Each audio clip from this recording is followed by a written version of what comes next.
BBC News at 9 o'clock. This is Catherine Cracknell.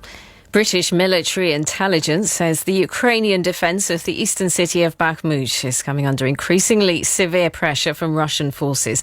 The city's mayor says there's fighting on the streets, but Russia hasn't yet taken control. Our international editor Jeremy Bowen says Ukraine could be about to face a significant setback. Zelensky says that this year is going to be the year of their victory, but they don't have the combat capacity to do that at the moment.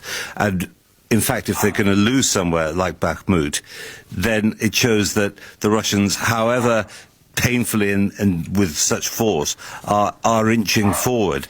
New leaked messages published by the Daily Telegraph show how the former Health Secretary Matt Hancock and his officials spend hours discussing whether he'd broken COVID guidance when he was pictured kissing his aide.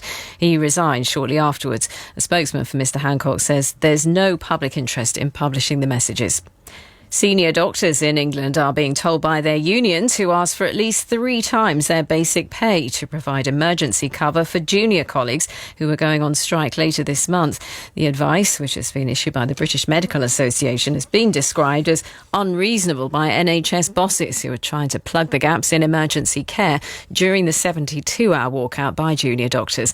Howard Johnson reports. Consultants earn between £88,000 and £119,000 a year in basic pay, the equivalent of about £42 to £57 an hour in a 40-hour week. The Doctors' Union, the BMA, has advised its members to ask for £158 an hour to cover strike days and £262 for night shifts. It said it was entirely right that extra work was paid at a higher rate. The chief executive of NHS Employers, Danny Mortimer, said NHS bosses had sympathy for doctors, but it was being eroded by the unilateral demands being made for premium pay.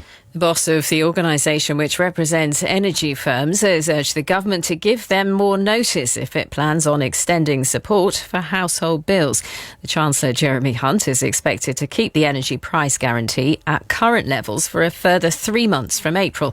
The Chief Executive of Energy UK, Emma Pinchbeck, says the sector would like at least a month's notice to properly prepare. This is about making sure customers get as much notice as possible, and then for us making sure we can do things like calculate direct debits correctly, give people enough notice, get our systems ready. So as much notice as possible would be great from the Chancellor if they are doing this for sure.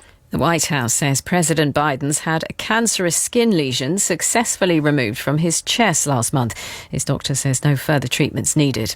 And the weather, a largely cloudy day for much of the UK, but there'll be the odd sunny spell across parts of western Scotland, Wales and northwest England. Temperatures around 7 or 8 degrees.